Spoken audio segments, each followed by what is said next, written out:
సైంటిస్టులను మనం కాపాడుకున్నాం, ప్రోత్సహించినాం. కాబట్టి ఇవాళ చూడు, భారత్ బయోటెక్ హైదరాబాద్ లో తెలంగాణలో ఉంది.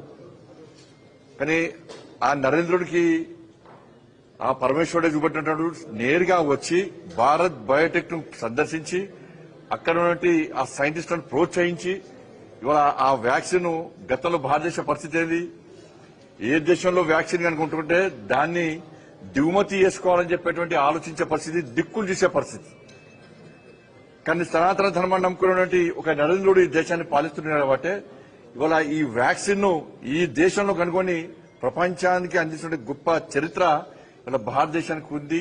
సనాతన ధర్మాన్ని నమ్ముకున్నటువంటి పాలకులకు ఉండాలనే విషయాన్ని మనం ఇలా ఈ మూవీ ద్వారా కూడా మనం ప్రపంచాన్ని చూపెట్టే ప్రయత్నం చేస్తాం.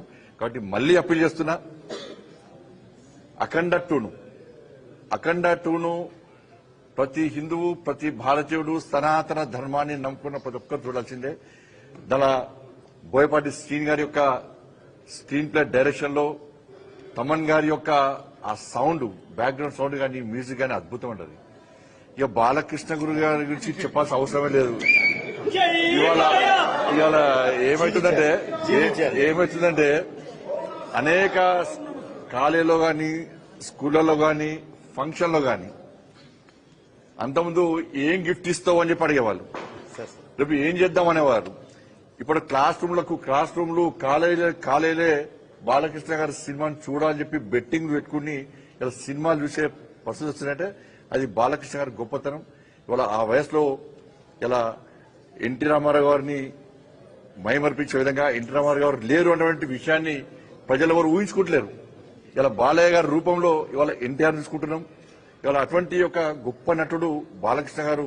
నిజంగా వారు వేషధారణ వారిని చూస్తుంటే నిజంగా శివుడే ప్రత్యక్షమైనటువంటి పరిస్థితి మనకు కనబడుతుంది.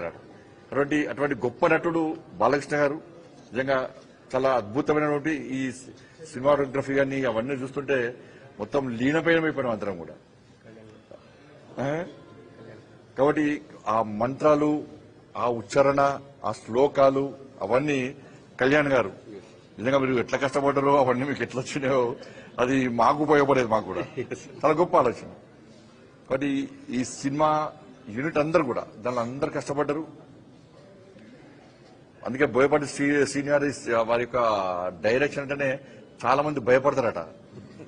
ఎందుకంటే వారు అన్నిటికీ తెగించి షూటింగ్ తీస్తారు, దేనికి భయపడకుండా ధైర్యంగా షూటింగ్ తీస్తారు, ఎక్కడ కాంప్రమైజ్ కారు.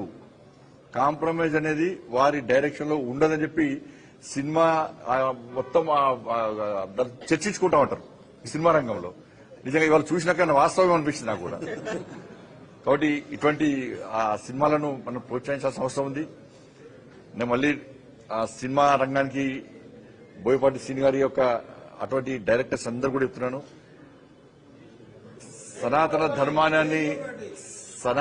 ధర్మాన్ని యొక్క గొప్పతనాన్ని చూపెట్టినటువంటి సినిమాలు ఇటువంటి ఇంకా తీయాల్సిన అవసరం ఉంది. అదేవిధంగా ఈ దేశంలో ఉన్నటువంటి పరిస్థితులను తెలుసుకొని, ఈ దేశంలో అంతర్గతంగా జరుగుతున్నటువంటి దాడులను తెలుసుకొని దేశభక్తియుత మూవీస్ కూడా తీయాల్సిన అవసరం ఉంది. బట్ ఇలా మనం చూస్తున్నాం, ధర్మం గొప్పది. అక్కడక్కడ ధర్మాన్ని నమ్ముకోకుండా ధర్మం పట్ల దాడి చేస్తూ, మన సంస్కృతి సంప్రదాయాల పట్ల దాడులు చేస్తూ కొంతమంది ధర్మం దారి చెప్తున్నారు. హిందూ ధర్మం లేదు, హిందూ దేవుళ్ళు లేరు అని చెప్పి తప్పుడు వార్తలతో, తప్పుడు ఆలోచనతోనే సమాజంలో ఇవాళ అబండాలు సృష్టించే ప్రయత్నం చేస్తున్నారు.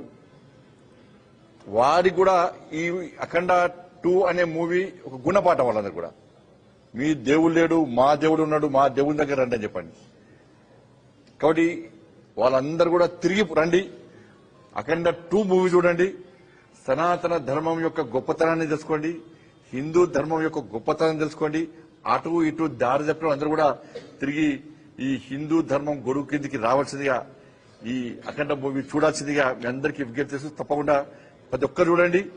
అందరూ చూడాల్సిన మూవీ, అందరు చూసి ధర్మం యొక్క గొప్పతనం, దేశం యొక్క గొప్పతనాన్ని మనం తెలుసుకోవాల్సిన మూవీ. కాబట్టి మీడియా ద్వారా అందరికీ విజ్ఞప్తి చేస్తున్నాను, ఇలా అందరూ సకుటుంబ సమేతంగా చూడాల్సిందిగా మీ అందరికీ అప్పీల్ చేస్తూ, ఇటువంటి మూవీస్, ఇటువంటి భక్తి దేశభక్తితో కూడినటువంటి సినిమాలు తీసేటువంటి ఆ శక్తిని ఆ సామర్థ్యాన్ని ఆ పరమేశ్వరుడు మన బోయపాటి శ్రీను గారు లాంటి డైరెక్టర్లకు అందించాలని చెప్పి నటించేటువంటి శక్తి ఆలోచన బాలకృష్ణ గారు లాంటి నటులకు అందించాలని చెప్పి ఇటువంటి సినిమాలను ప్రోత్సహించేటువంటి ఆలోచన సమాజానికి అందించాలని చెప్పి ఆ పరమేశ్వరుని వేడుకుంటూ భారత్ మాతాకి జై జై శ్రీరామ్. అఖండ 3 ఎప్పుడు వస్తుంది?